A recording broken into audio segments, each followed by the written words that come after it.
In today's video, I'm going to be doing my picks, my ranking for all the Spider-Verse movies from worst to best. Standard thing, this is just my useless nerd opinion. Please tell me your favourite one or least favourite or the whole list, bro. Go crazy, that'd be sick in the comments down below. Also, this video is sponsored by Fan Home. More about them in a little bit. And now let's start at the bottom of the list. By the way, I'm not like putting in Morbius or Venom 2. If you want to get an idea, they're last, bruv. They're never going to be anything other than last because I don't think any Spider-Man movie could be that bad. But now, back to the Spider-Man movies. Coming in last place is The Amazing Spider-Man 2. There are things that I think are good in this movie. Some of the swinging is probably some of the best Spider-Man swinging we have in like movie or animated like history. It is genuinely amazing. And his suit is really good, man. I can't deny, like, everyone knows his suit is really sick, man. Way better than his first movie. But the negatives really outweigh the positives, man. Electro...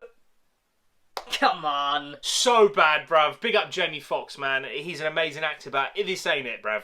He's trying his best, but this is definitely not it. Green Goblin, he's supposed to be Spider-Man's arch nemesis, and he is in the movie for like 5 minutes, and he's pretty rubbish. Not to mention Rhino at the end of the movie, insulting, bruv. I actually still remember when the trailer came out, and it featured Rhino. We're like, yo, man, this is the start of the Sinister Six. He's in the movie for like 2 minutes, right at the end. Terrible. Bad movie. The only other thing that I do really like, it might sound a bit weird, I think the Gwen Stacy death, back then, it kind of hurt a little bit, and it hurts now even more, because, if I'm being honest, No Way Home has, like, amplified the ending of this movie, so, hey, there you go. For me, this is, like, 4 out of 10. It is disappointing.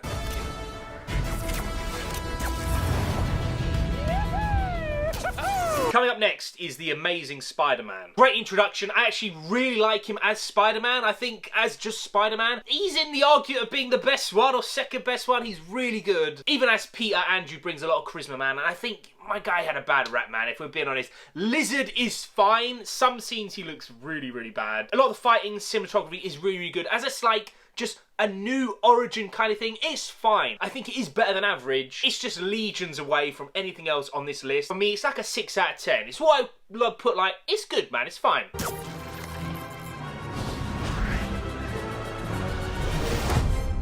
Coming up next is Spider-Man 3. I don't even care, yeah? When this movie came out, I went with my boys to see it in the movie theatre, bruv. I was hella young, and it was trash, mate. Ruined Venom. I personally don't care about Sandman, so for that was like, you know, whatever. And the Green Goblin, he was fine-ish, I guess. And even Emo Peter, for me back then, was terrible, mate. But like a fine wine, somehow this movie has got better and better with age. And I think it's part of the internet thing, man, with the memes and stuff, bruv. Bully McGuire, Emo Peter, the dance, bro.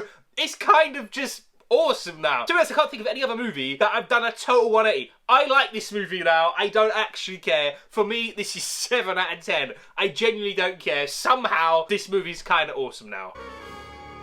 Wow. This feels good. And before we get to the next one, we do need to hear from today's very special video sponsor. Today's video is once again proudly sponsored by Fan Home. You can now build the most powerful object in the universe, ladies and gentlemen, every single month. Fan Home have now made the Infinity Gauntlet, which, if you know me, Thanos, not only is he the greatest MCU villain of all time, he's one of the best villains, period. And now I can build his gauntlet every single month, and this ain't some plastic little thing. Nah. That is not how Fan Home operate, ladies and gentlemen. This is 73 centimeters full scale. Every single month, you're going to get new pieces so you can build your very own Infinity Gauntlet full scale. Each Infinity Stone lights up with LEDs. As always, licensed by Marvel Studios, and this is made from high quality plastic and metal. Not only that, but each piece is individually painted so you get that nice like chromy finish that you see in the movie. And don't worry, Fan Home have got you covered. The batteries are included, mate. You'll get instructions every single month so you know exactly what you need to do for the next piece of the gauntlet,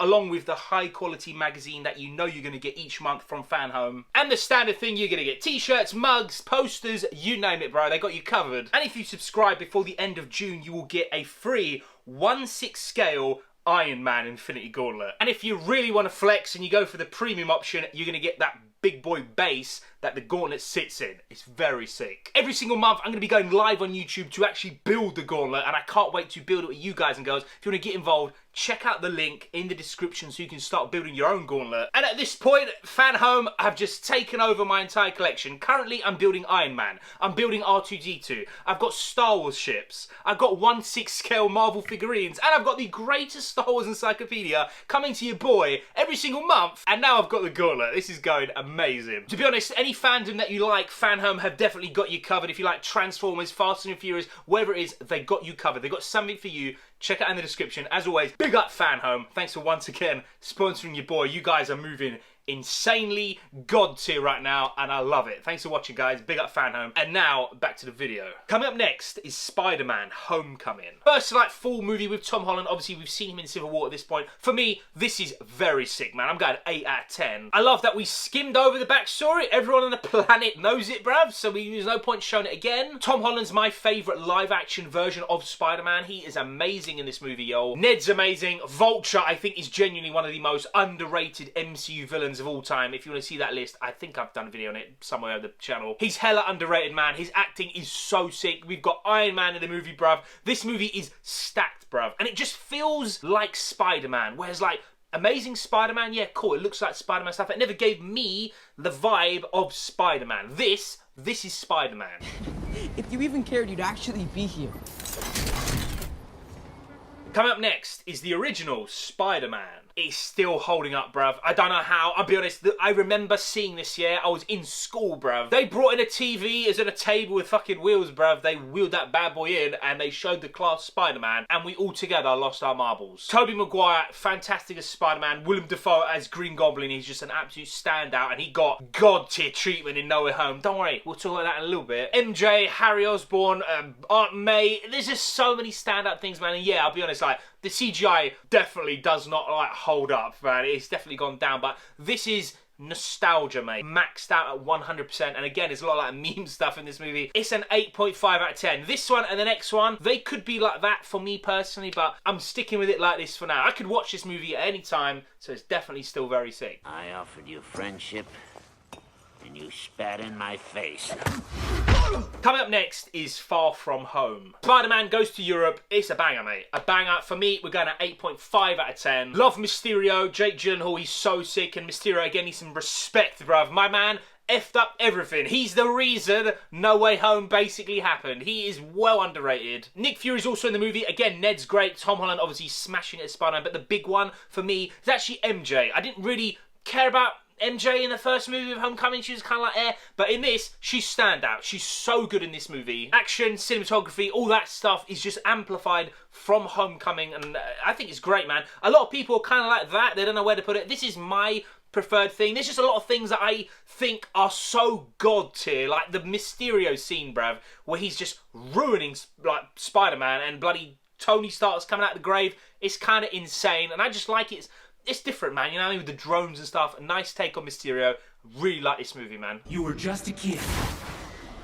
You told me you wanted to run after that girl. Coming in 4th place, Spider-Man 2. Banger, mate. Absolute banger. For a lot of people still, and I fully respect it, they say that this is the greatest, like, Marvel superhero movie of all time. CGI, amazing. Directing, cinematography, his web slinging, bro. Everything is amplified like 100% from the last movie. There's also a lot of layers in this movie. Peter's, like, losing his powers. He's stressing. Like, he's going into proper, like, what we know Spider-Man goes through, man. He's dealing with day-to-day stuff and trying to, like, be Spider-Man at the same time, and it ain't working, bruv. And Dr. Octopus, standout villain. Him on the train is iconic now. It is so good. This movie is just so good, and I think it's still, to this day, way more than the first one, because I think the CGI and stuff like that is better.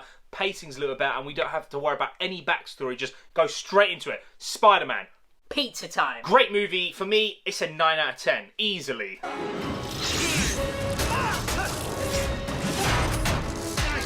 Now we're in the top 3. Throwing it out there, all 3 for your boy. They are god tier. 10 out of 10. This was really hard, but the video is the video. It's ranked worst to best. Something's got to come in 3rd place, and it is Into the Spider-Verse. The animating is next level, bruv, and Miles Morales is such an underrated Spider-Man, and finally he's getting his huge, like, respect that he deserves, bruv. Miles, Gwen, Spider-Man, multiple Spider-Man is so good. pacing's flawless, cinematography's flawless, visuals are mind-blowing, villain's great, the runtime is, it's just flawless, bro. Prowler's in it. It's too many good things in this movie. And again, I know a lot of people don't like Spider-Man, they don't like MCU movies, they don't like comic book movies, but they love Into the Spider-Verse, so you know it's doing something right. Like, what's up, danger? Coming in second place across the Spider-Verse. Yeah, they're both 10 out of 10 God tier, but for me, I do think this is better, man. I think the story is a lot better, boy. It's just so emotional, so many layers, so many family dynamics happening in this movie, and so many spider people. It's amazing. Oscar Isaac, I said it in my review, as Miguel, aka Spider-Man 2099, one of my favourite Spider-Men ever. Flawless. The villain is also amazing, extremely underrated. The Spot, he's so cool. This is a God tier movie that you need to see in IMAX. At the time it's recording, it's still showing in the cinema. Please go and see it. Show support. It's so good. And I said in my review, it has got, and I'm a die on that hill, bruv, it's got the best animating visuals I have ever seen in my entire life. Okay, so there's this lady, Jess Drew. She rides a motorcycle. Oh my gosh, I'm learning so much from her. And coming in first place, No Way Home. I can't deny, man, this movie, I watch it every few months. It still slaps, baby. Love the story, the continuation from Mysterio's, like, just ruining Peter Parker's life. We get 3 Spider-Men. I remember the rumours that they'd be in the movie for like 10 minutes. They're in a huge chunk of the movie. The chemistry's amazing. Andrew gets redemption, bro, and he catches MJ. Your boy is in pieces, mate. Tearing up. It's a mess, man. Tom Holland's acting is so good, showing everyone this is why he's Spider-Man, mate. The Aunt May stuff, really, really sad. The fighting in this, man, he's going brutal mode by the end. And of course, about the villain life, the villains in here, amazing. Green Goblin finally is an absolute menace. And it does justice for Electro. He's really good in this movie. It's flawless, mate. It's flawless. I love the story. This is a proper Spider-Man story in live action. I can't deny, I think it's still like the 3rd or 4th best MCU movie for me personally. And it's got Doctor Strange in, my favourite comic book hero of all time, and he is amazing in the movie. Of course this is going to be number 1, bruv. It's a no-brainer.